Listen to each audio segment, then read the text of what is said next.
Hey folks, my name is Ben and I'm going to show you Remnants of the Precursors. I thought I would record a let's play of this game that hopefully will serve as an introduction to both Remnants of the Precursors and the game that it's based on, Master of Orion, to people who haven't really played it before. So it's going to serve as a let's play, but also as a tutorial. I think people who've played Master of Orion 1 before might also find it interesting, because Remnants of the Precursors is a remake of the game. It's feature complete, and it's at the moment it's still in beta, developed by a gentleman called Ray Fowler, who's very kindly given me a pre-beta release version so that I can help bug test. But so just be aware that there may still be the odd, we might encounter the odd bug, and this game's got really wonderful music, and I'm going to have to turn it off, and the only reason being is because it makes it a little bit easier for me to edit the video if we do come across any bugs or make any big mistakes. Well, so what is Remnants of the Precursors? It's a remake of Master of Orion 1 with a much better UI. It's got totally remade sound, graphics, animations. It's got some wonderful artwork by a gentleman called Peter Penev, and the user interface has been completely redesigned, and it's got some really nice writing and sound as well. The credits for the game are down here, so you can check out these guys. And I think the best way for me to go into this is just to play and show you what's new in the game, and how Remnants of the Precursors has kind of, I think, improved on Master of Orion. Master of Orion is one of the best strategy games ever made, in my opinion. It was made in 1993 for DOS, so it's an old game, and anybody who wanted to come to Master of Orion now to check it out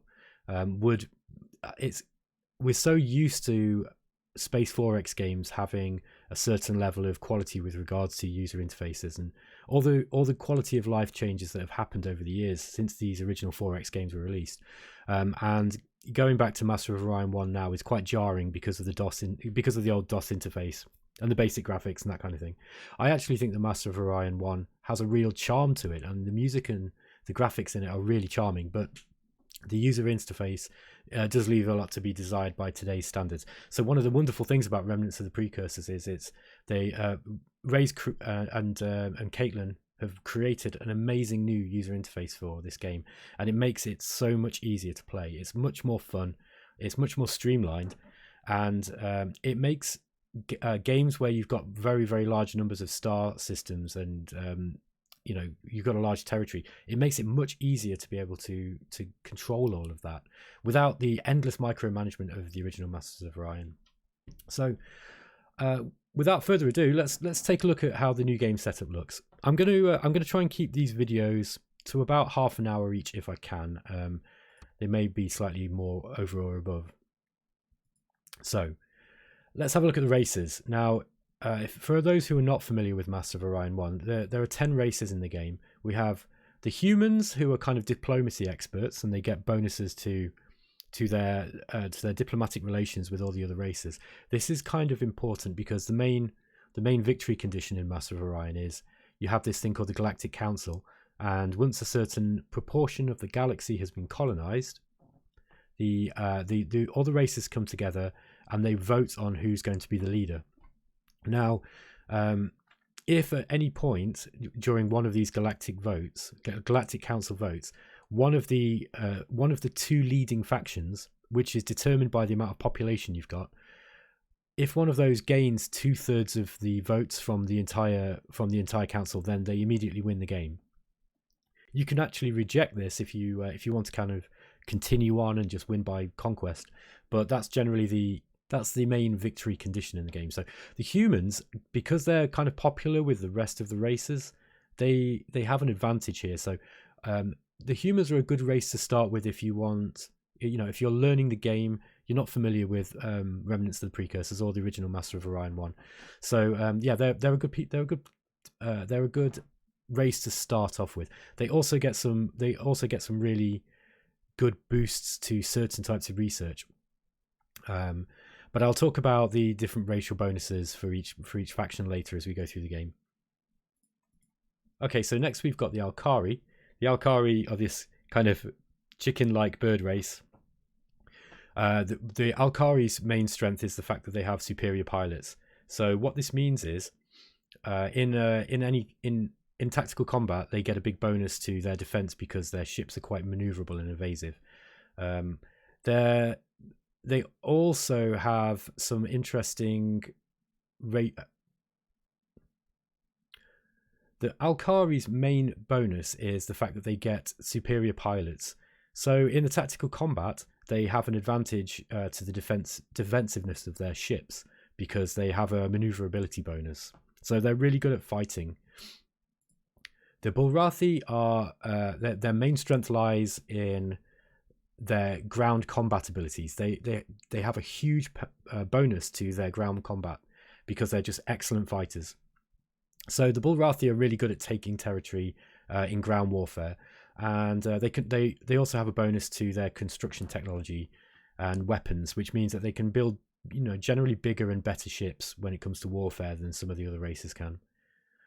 Next, we're on to the Daleks.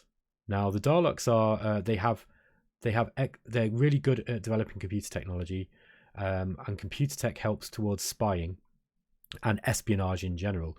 Also, the Daleks get a big bonus to both offensive and defensive spying.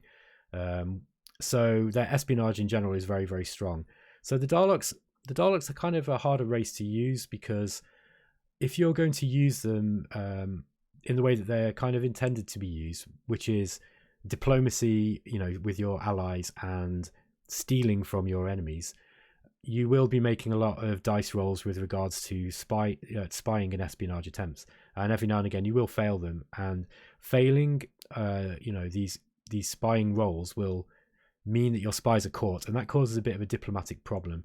Now, bearing in mind that the Galactic Council vote really requires you to have allies, or at least to have enough backing that you're not immediately going to get steamrolled in that vote.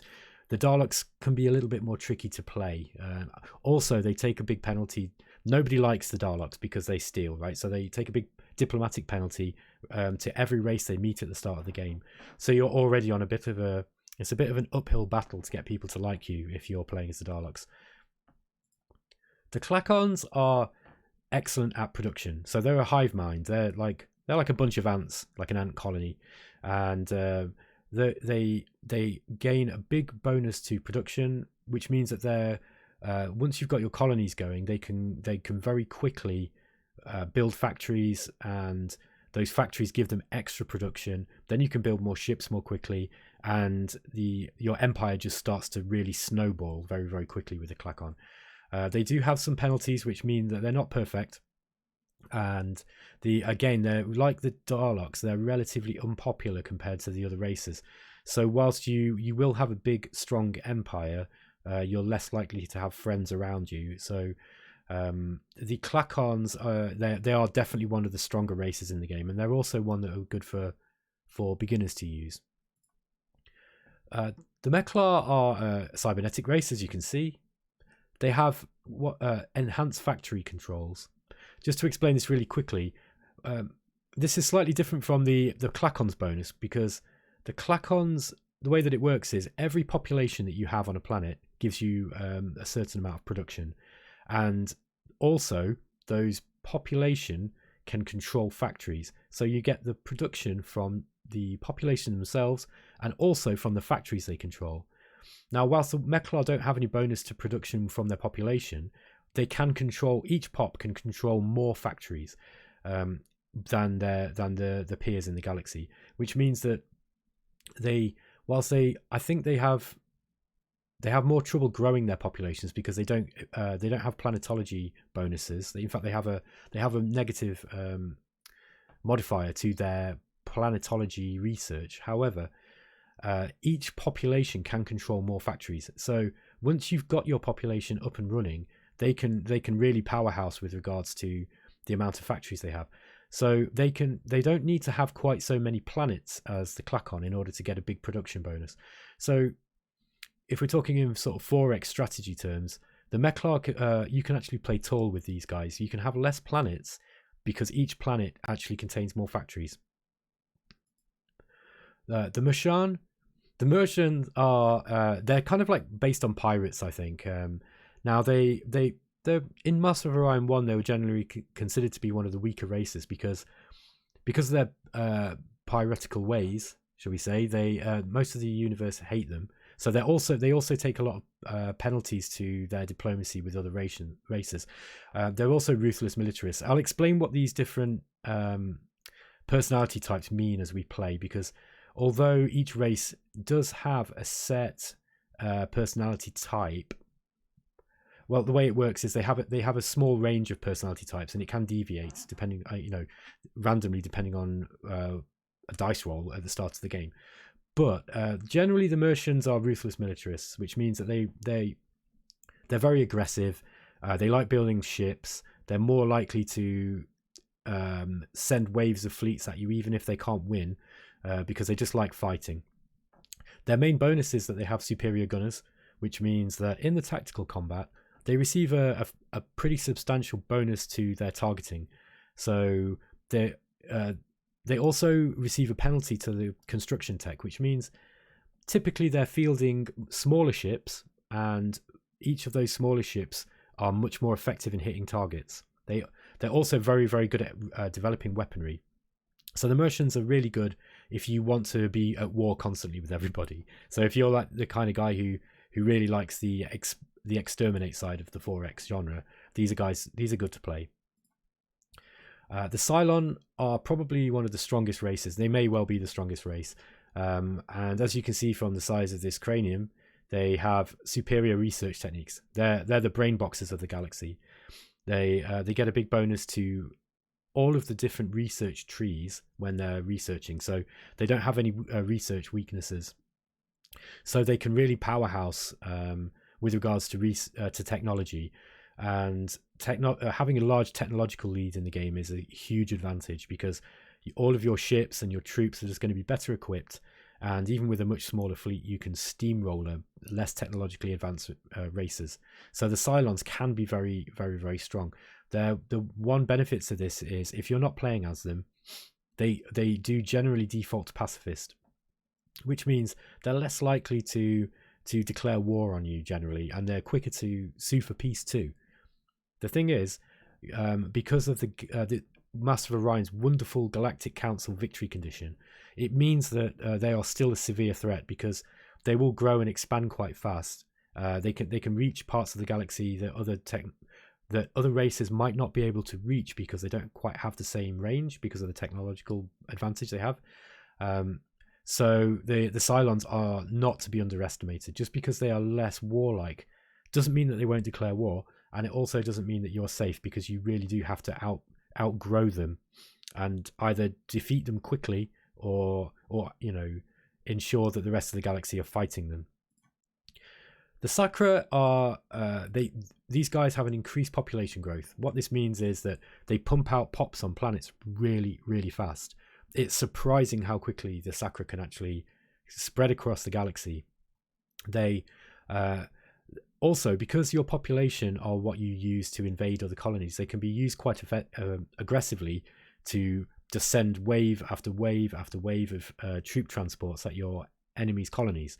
So they can be played very aggressively as well. So these guys they're really good for creating big star galaxies very, very fast. And finally, we've got the Silicoids. These guys are immune to hostile environments. So we'll see as we get into the game, but not all of the planets on the star systems are immediately colonizable, because they have varying degrees of environmental conditions. So, but the Silicoids, they don't actually have this problem. Pretty much right from the start, the Silicoids can spread to every planet around them. They also grow quite slowly, and they have a penalty, I think, to their computer tech. So they're quite easy to steal techs from. They don't really do so good with research, but they can reach those places that other AI races or yourself often can't reach. So they're a little bit more complex to play than some of the other races in the game. And I'll be honest, I'm not that familiar with the Silicoids. I haven't really played with them. But you will often find if you've got a Silicoid as a neighbor, they will be expanding right into your borders, your theoretical borders, because there aren't really any borders in this game. But they will be expanding right up to your colonies, and they can be quite a nuisance. They also ignore pollution, which basically means that once you take their systems over, you've got a lot of pollution to clean up. So they're not always the most tasty proposal for expansion, let's say. So I think in this game I'm going to play with the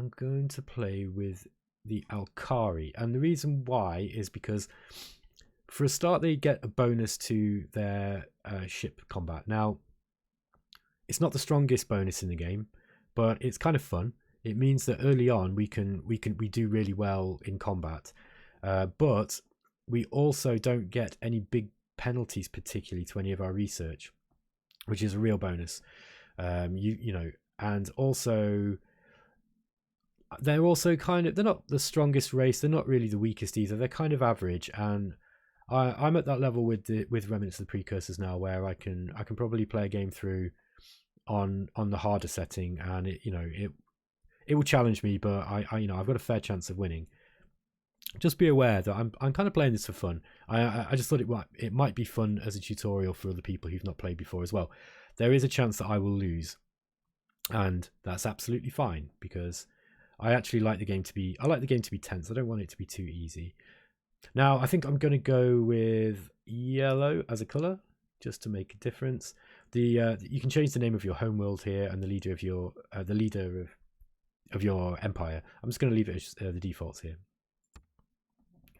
So the next screen, we are able to select some rival empires and a galaxy shape and size. I'm just going to go through them really quickly so you can have a quick look. But this is the base star field, which was what Master of Orion 1 used. It's just a square galaxy. And next we've got circular, which is, as you can see, a circle. We've got a ring. There's an ellipse and a spiral. And you'll see that the more stars we add, the more sort of spirally we can make that. Now, one of the advances that has been made with Remnants of the Precursors is that we can now have star systems larger than what we had in the original game. So I think it was 108 systems, or 102 was the huge size in Master of Orion, but this is an average size now in Remnants of the Precursors. We can actually go right up, like 300 systems, 500 systems, 700. We can go right into the thousands and have thousands of stars.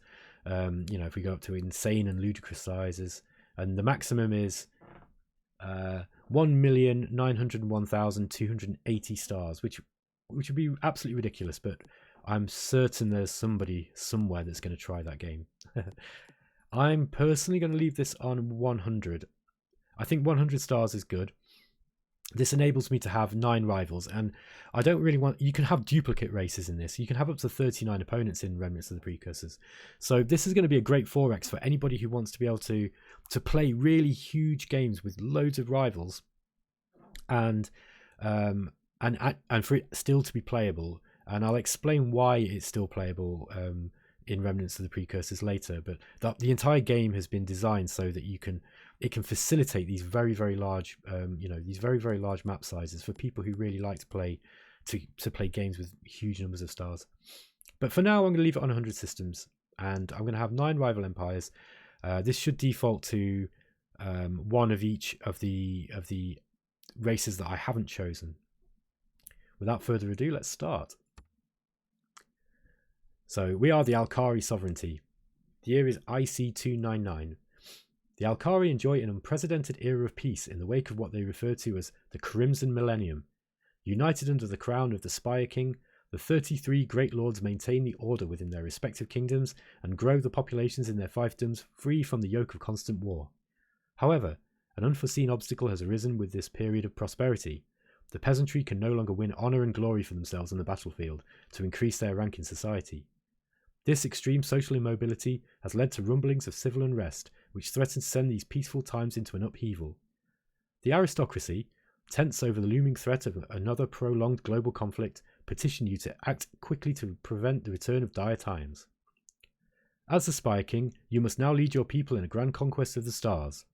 Doing so will not only provide them with limitless opportunity to win glory for themselves and for the crown, but will expand the reach of your sovereignty to worlds beyond imagining. So I really like the flavor text that's been put into the game to kind of expand on the lore behind the different races. It's just a really nice little feature that Ray and his team have been working on. Okay, so this is the play screen. As you can see, we're playing on a starfield here, and we've started rather conveniently for us right on the eastern side in the center. What this means is we are only really going to have to worry about running into enemies on 3 sides now instead of on 4, so that's kind of good for us. At the start of the game, we get one of our AltKhari advisors popping up, and he says, "My lord, our scouts stand at the ready to discover a new world for our colony ship to bring into the fold, so that we may add the territory to our illustrious sovereignty." So what this means is, right at the start of the game, you can see our home system of Altair here, and an AltKhari fleet. It's represented by this little triangle icon here, and different, whether the ships are armed or unarmed, or whether they're kind of troop transports carrying colonists, that kind of thing, will depend on, you'll be able to see the different kind of icons that are used in the game. So this icon that doesn't have any thrusters coming out the back, these mean unarmed ships generally. So we're just going to click on this, and you can see that this fleet is now selected. Now we could move this fleet to anywhere within this yellow circle, which is our immediate range from Altair. Now, because this fleet is currently consisting of 2 scouts and 1 colony ship, we can only move as far as the fleet with the lowest range. Okay, so in this case, that's the colony ship. Now, I'm just going to cancel this. The scouts have extended fuel tanks on them by design. Just quickly go into the design screen and I'll show you. So if we look at our scout here, and then we go down to special devices, and we can see that they're carrying reserve fuel tanks, which extend ship range by 3 light years. So the scouts, they've got a longer range, and they can travel as far as this second yellow circle here. So any of these stars that lie within this second range can be visited by our scouts, but the colony ship can only visit anything within 3 light years. If we want to actually measure how far a planet is, a system is away from a specific system, what we do, we select the system we want to measure from. So in this case, we'll select Altair, and then we'll click on this button here, and this brings up this radial graph, and it tells you we have this radial graph that measures in light years, and actually we have a label for each star, so it shows you exactly how far they are. So at a glance, you can say, okay, I think there might be an alien homeworld here. Well, that's 21 light years away. So, you know, it helps you with your strategic planning. I'm going to turn this off for now. Firstly, what we're going to do is we want to scout some of the systems around us. So I'm just going to deselect the colony ship. What we do is we can click on these buttons here, these arrows, and we can use the mouse wheel. And the mouse wheel can also be used on this picture in order to scroll up and down. Or we can add all or none of them using these arrows at the outside. So I'm just going to get rid of the colony ship, and I'm going to select just one of these scouts. And the first scout is going to move this way. So I think I'm going to send this first scout to this red star here, and then onwards to this yellow one afterwards. So we click the left button to do that. Now it's selecting our other scout. So the other scout that wasn't selected. So immediately we can send that one off in this direction.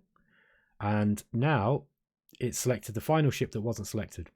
So we've got the colony ship. And I'm going to send the colony ship, hopefully, to find something at this red star here. There is some chance that we will find a habitable planet, you know, somewhere close to Altair. And it's unlikely to have anything there that's going to damage us, you know, or to destroy our colony ship. So we're fairly safe to do this. So I'm now going to move the turn on. I'm not going to next turn. I'm going to describe how the colony management works with all these bars and the population of factories. But let's just move the turn on next. So we advance to the next turn, and as you can see, our ships have started moving out towards these stars. Now, I'm going to start looking at the colonies and the colony management. So the way that we create our empire and grow our empire is that we have these planets on each system. Each system just has one planet, and each planet has a maximum population that it can grow depending on the size of the planet. So you see that Altair here is a Terran type planet, and it has size 100. So this means that that's the maximum population that we can actually grow on this planet without terraforming it. Later on, when we start getting some planetology techs, we can start increasing the maximum amount of people that we can put on this planet. So what does population do? Well, the population are what generate production. So each pop generates a certain amount of production. I think it's half a production value for each pop, and they also grow. So people start breeding, and they start the population will gradually increase. And the way that population works is it's kind of on a bell curve. So the population will grow quickest when it's around half of the maximum population value. So the population on Altair here are going to grow the fastest when they're kept around 50. So you'll notice that because we're on turn 2, we got two population growth from the turn before. So, and each of these population can control 2 factories. Now the factories give you extra production. So initially, what we want to be doing with the planet is building more factories, because 50 population can control 100 factories, because each pop can control 2 factories at the start. So the most efficient way to grow our planets right at the beginning of the game is to build more factories, at least until we've got twice as many factories as we've got population. And you'll see here that the max population is 100. The maximum factories we can have is 200. Now later on, with certain technologies, with computer tech, we can increase the number of factories to 3 or 4 per pop, and beyond. So we can gradually increase the amount of production that we've got on our planets. So let's move the turn on again. We don't need to touch anything here yet. At the moment, we want to be keeping our this spending just as it is. You'll notice that what happens is we've got these sliders here, and each one of these sliders represents spending in a different area. So we can put spending into ships, we can put them into building defensive missile bases, industry, which basically means we're building more factories, ecology, which means that we are spending money on preventing pollution, because every factory we build creates pollution, and we're also spending on growing our population. So at the moment, it's probably more efficient for us to be building factories than it is to be growing more population, particularly since the population grows quickest around the 50% of the maximum range. Finally, we can also put put money into tech. Now, all of these these are sliders, right? And you can click on the sliders any way you want to allocate the spending. You'll notice that if we don't put enough into ecology, we've got this message here that says waste, and what that means is that we are, and the bar turns red, which means that we're generating waste from our factories. If that happens too much, we'll start losing population, or the max population, because the planet becomes more and more uninhabitable. So we really need to keep this spending at least in the clean here. Now we can adjust these sliders using the middle mouse button, which is a big benefit from, or a big upgrade from, the original Master of Orion. So at the moment, we don't want to be researching any technology. It's more efficient for us to be building factories, and really we want to be building factories up until the point that we've got twice as many factories as the population that we've got. So I'm going to click on the eco button here, which will freeze the slider spending and stop it from readjusting unintentionally. And then I'm going to put all our spending into the industry, and that gives us 3.2 factories per year. And you can see this will tell you exactly how many factories we're going to be gaining. Okay. So I've briefly talked about the colony management, but I'm going to go into this in a lot more detail as we go through. And I've shown you how briefly just to send off the ships into, to explore new stars. And we're about coming up to half an hour, so I'm going to end this video here. So next time we're going to be exploring the galaxy. I'm going to be explaining how to grow your planets. Hopefully we'll find something for a planet for our colony ship to be able to populate, and then I'm going to show you how we expand our galaxy. I hope you've enjoyed this video, guys, and please leave a like or hit the like button and leave comments if you like the video, if you've got anything to say, any suggestions, and let me know how it's all gone. And I'll see you next time.